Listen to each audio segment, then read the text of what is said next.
Hello everyone, how's it going? So Overwatch is more or less the gold standard when it comes to hero-based shooters, and this game has a lot of history, and it makes me feel so old because this game is about 10 years old. I still have my original 1.0 release. I got this on day one. I played so much of this game back in the day. I was one of the OG people, and yeah, this also shows that if you make a good game, even with limitations, like it's a multiplayer only game, you need Xbox Live Gold or PlayStation Plus to play on console, people did it because it was that good of a game. It was literally a cultural milestone within Blizzard Entertainment and in gaming in general. It pioneered esports. It did so many things. It also had a few bodies, such as Battleborn and Lawbreakers, which completely just died because of this game, because everyone said, why would we play those games when we could play Overwatch? Granted, those were two different genres. Lawbreakers was more of a class-based arena shooter, and Battleborn was a mobile game. So in that case, Overwatch was a different type of game, but again, people went to the superior game and those games just died off because of it. But Overwatch has been around for like ever. People still play the game consistency, and it's had its ups and downs, especially when it went free to play, the Overwatch 2 situation, the cancellation of the single player content that they promised, and then the monetization system that just went completely balls to the walls, greedy, you can possibly imagine. But back in the day when this game first came out, a lot of people enjoyed it for just being a fun shooter people can play with their friends. And when Jeff Kaplan, who was the face of Overwatch, left, he was an industry veteran. He's been at Activision Blizzard for like ever, well, Blizzard Entertainment. And anytime he did one of his videos conveying the updates that were going to come to Overwatch, even though the game had a very toxic problem, he was always a beacon of positivity. He would show that he really cared about what he was making. Like, I remember he actually banned the player because they just went too far. They started threatening his team, and he literally banned them, which, yeah, that's a valid ban, but the guy cared deeply for what he was making, and you can see that from every video if you go back and watch them. It's like when you watch the developers who made Devil May Cry 5, if you put it into developer mode and see how they made the cutscenes, you can just feel the passion. They care about what they're making, and it's just something that's so rare right now in the gaming industry, especially after he left. Overwatch just went off a cliff. It just, the microtransactions, the poor updates, the lack of listening to their fans, not to mention the Overwatch League just completely plummeted. I remember when the Overwatch League happened at Barclays Center, when I was coming home, when I was working at a TV company, everyone had jerseys from Overwatch. Like, it was crazy. Like, everyone was just wearing jerseys from Overwatch, and I was also covering the event from the TV studio, and I was just like, dude, this is amazing. But then over time, it just completely fell off a cliff. If you know anything about esports, you know it's a sunk cost. Basically, they try to make more money through the microtransactions from people promoting the event. It's similar to how any sporting event works. They try to make the money through merchandise, but the problem is, unlike traditional sports, games don't operate on the same systems. So yeah, it just completely falls apart. Like, there's still esports competitions like Evo and other things, and local competitions, the Call of Duty League, but for the most part, this stuff, it just doesn't turn a profit. But regardless, when Jeff Kaplan left, everyone was just shocked. He just kind of came out of the blue and just left. This was an industry veteran. He made Overwatch. He was the face of this brand, and it was just like, why did he leave? Well, he decided to come out and just say why it happened, and we're going to listen directly from the podcast where it came from. Game and events, but the pressure on creating Overwatch 2 was big. This is on 2x speed because that's how I like to watch it, so sorry about that. Yeah, we had a coalition on the team that was really wanted Overwatch 2 built instead of the live events, and then the executive pressure became monumental. And what would have been correct was to do more world events, like keep it going. But the major derail was Overwatch League. And we really, like, just to put it into perspective, what he's talking about world events is they would have seasonal events like the Halloween event, Christmas event. They had a P versus E event, and they would have seasonal skins or special event skins in order to convince people to spend money on the loot boxes or, you know, just play the game. They were actually really fun, like, but they kept recycling them, and people just got really bored with them. They were expecting new, unique events, but you can play Junkenstein's Revenge so many times before you're just fed up with it. But the skins were cool. Weirdest part about Overwatch League is I believe in it. You know, I helped pitch it along with some other people. We thought it was like the future of esports and doing regional-based teams, ensuring minimum player salaries and player protections. Like, there was a lot of very good about Overwatch League. And there'll be teams associated with particular cities. Yes. It'll be international, it'll be real competition. So the dream, the ambition was really huge there. Yeah, the teams part of the dream was more of like regional-based player protection, try to make esports more of a first-class citizen, because there were all these stories about like shady teams, you know, screwing their players over. Where it got away from us was there was a lot of excitement about Overwatch League, like too much so, and then it got over marketed to the people buying the teams. They went on this roadshow where they had a deck basically, and like you could put anything in a deck and sell anything, and they were pretty much selling the Brooklyn Bridge, that Overwatch League was going to be more popular than the NFL, and we got a bunch of billionaire investors in these teams. And when 2018 started, like for example, you know what just sounds ridiculous is the fact that the TV company I worked with mirrored everything Jeff was saying here. Like, we were funded by a billionaire as well. This guy had insane amount of money, and literally everything he's saying right now, that's exactly what they said. And what I told them was that, like, what they were trying to do, this is kind of my own history, but what they were trying to do is they were going to try and get a bunch of esports players to play a variety of different games. And I'm like, that's never going to happen. No way a Street Fighter pro is going to play Tekken, or an Overwatch pro player is going to play Call of Duty. These are radically different games, but these people didn't understand. They're like, oh no, they're both shooters, they're both fighting games, they have the same systems. I'm like, no, they do not. These are radically different games. Each time a game like Overwatch has as a new update, they have to learn the new meta. Like, things change. Even just having a 0.01% change in that damage output can cause players to completely rethink their meta.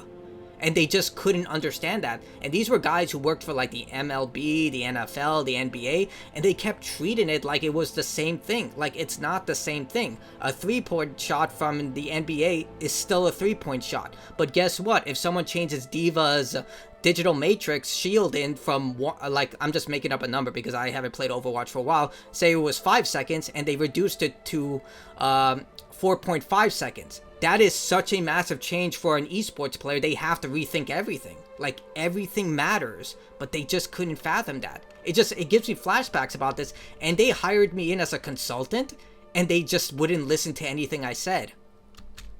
The day I got back, they said we signed this huge deal with Twitch for streaming of Overwatch League, like a media rights deal. And that means that here's all these commitments we made for Overwatch League of like in-game stuff that had to exist. Like, a lot of it was integration with Twitch and camera control and that kind of stuff. The other part of it was a bunch of skins and uniforms for all the teams, which was not just getting the art in the game, but there was huge technical challenges to like how all that worked and was efficient and hit the right memory footprint and all that kind of stuff.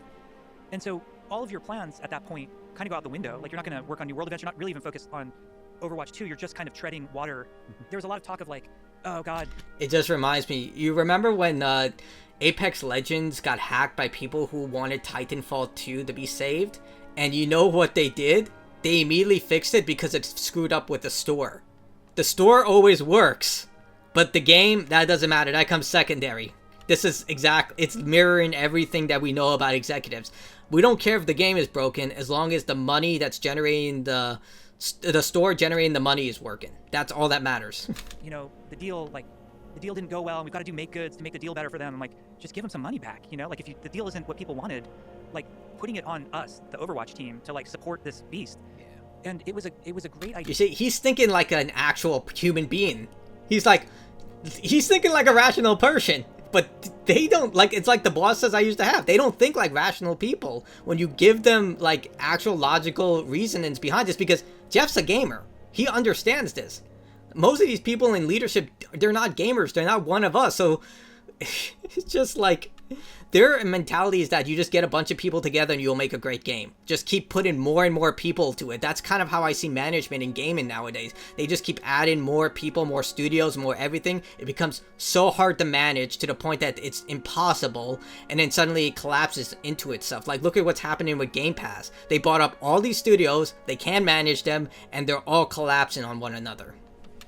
I just hate it because so many of the people, like Jeff, like the developers, they're the ones who suffer for this.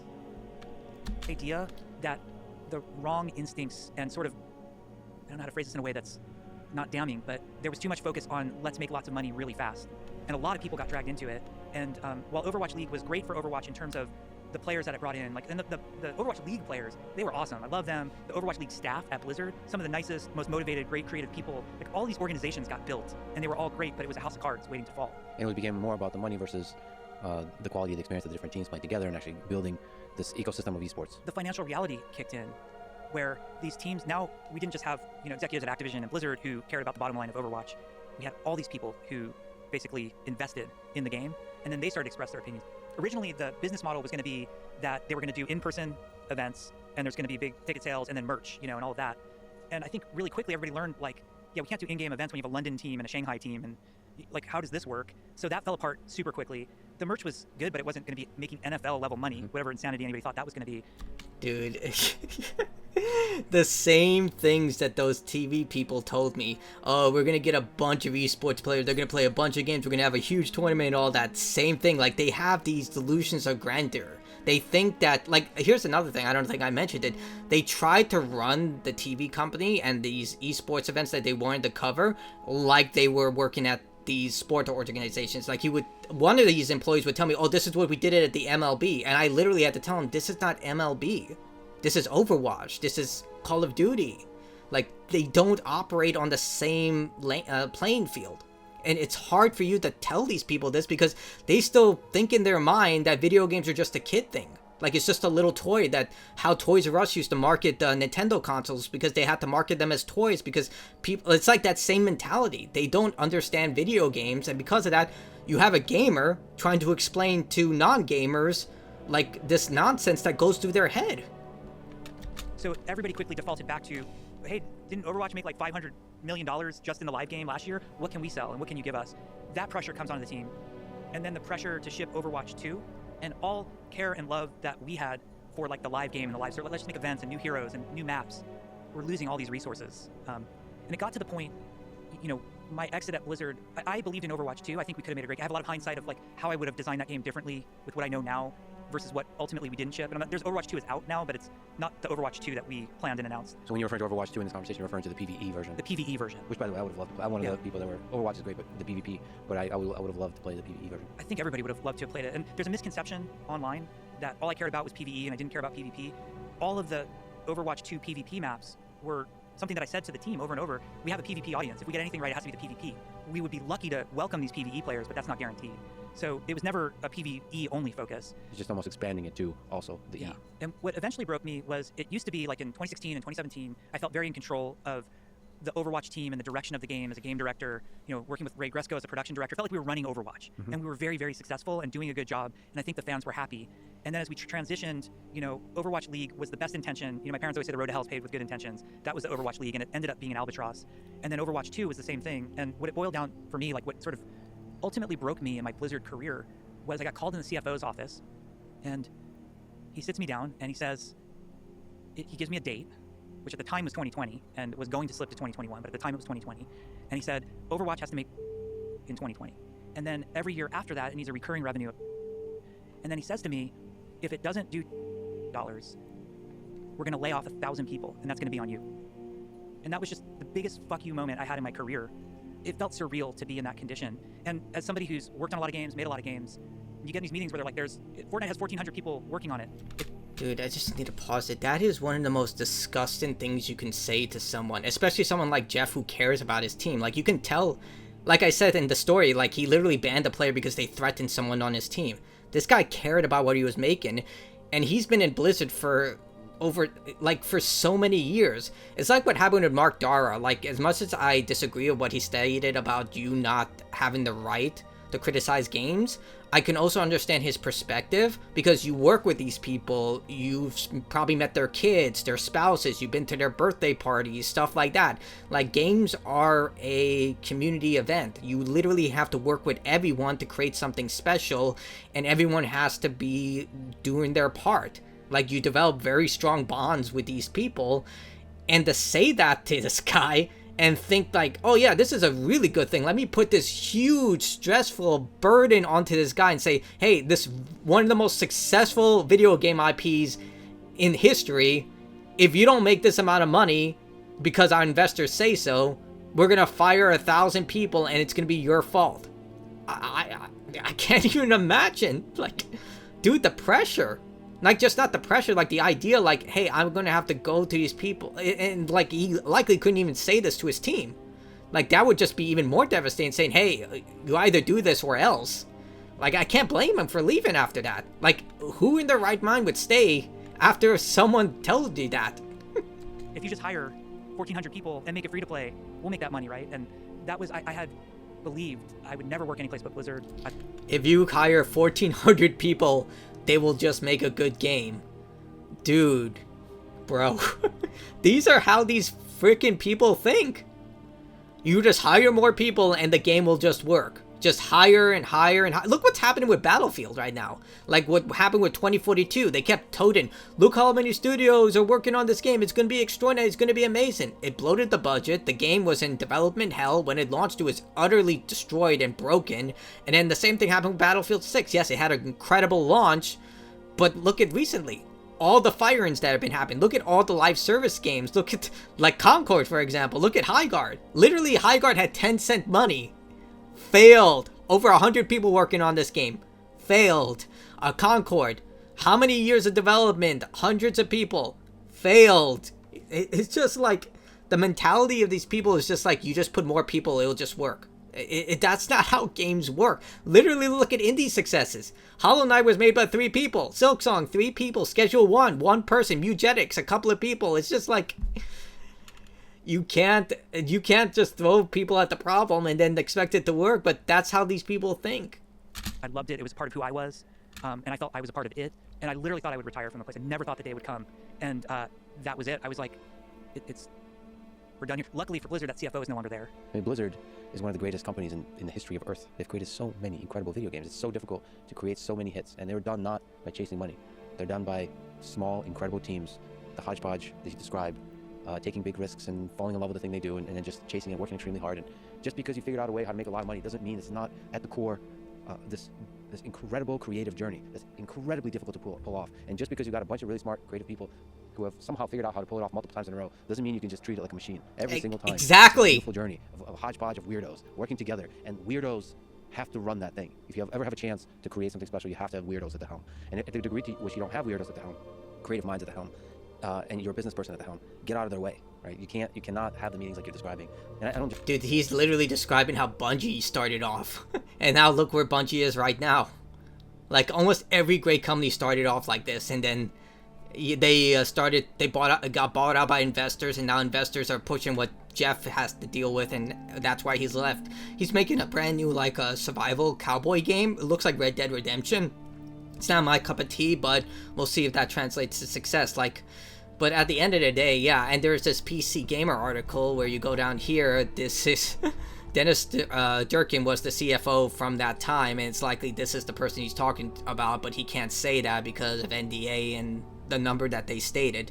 But I'm almost certain that this came up from higher up, and they also told him this had to be done. Like, it's always executive onto executive. They always shift the blame to someone else. And yeah, it's just absolutely disgusting what happened here. Like, I kind of want to look at this image right here. You can see the hurt from Jeff's face. Like, let's see. Like, it's, oh god, like, it really hurts my soul to see what happened, because at the end of the day, Overwatch used to be something special, and if they just allowed it to cook and just allowed the same developers to, you know, continue making the game they wanted to, that everyone fell in love with, like, how is that a radical idea? You let the people who made the successful IP do their own thing, and let them just keep making you money that way. It just reminds me of what happened with Dead Space.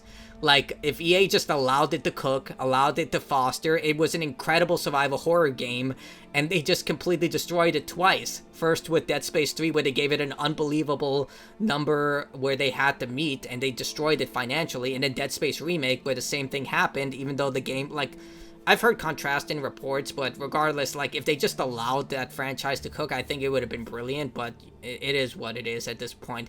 It's just like, the second investors get involved with these types of games, they just don't care about the game itself. They don't care about the legacy. They don't care about the reputation.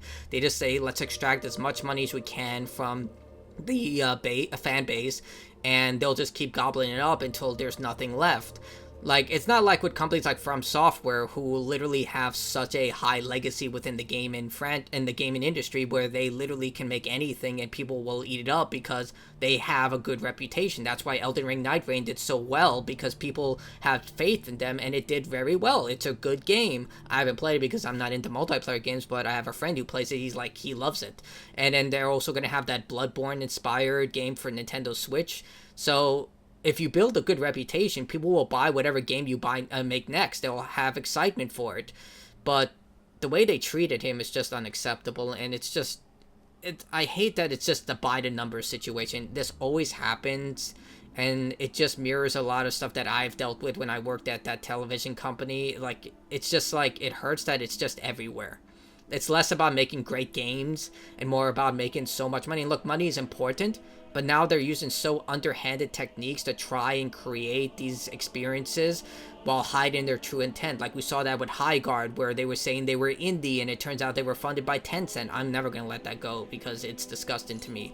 And it just seems that they're always trying to chase this Fortnite money, this Overwatch money, and they spend millions, sometimes hundreds of millions of dollars to replicate that, and then it ends up flopping, and they just try again until they finally find one that clicks. So yeah, that really sucks. I really hope that Jeff's next game is a huge success, and I hope that I can't blame him. I think anyone in that position would have left as well, unless you were completely heartless. But he seems like such a good guy. I never met the guy, but, you know, from his developer documents, from the way he conveyed his statement here, he shows that he cares deeply. And at the end of the day, it's unfortunate what happened. Maybe Overwatch might get a boost because right now a lot of people are enjoying the new season that they're delivering. But that's going to be it from me. Tell me what you think in the comments below. Goodbye. Have a good day.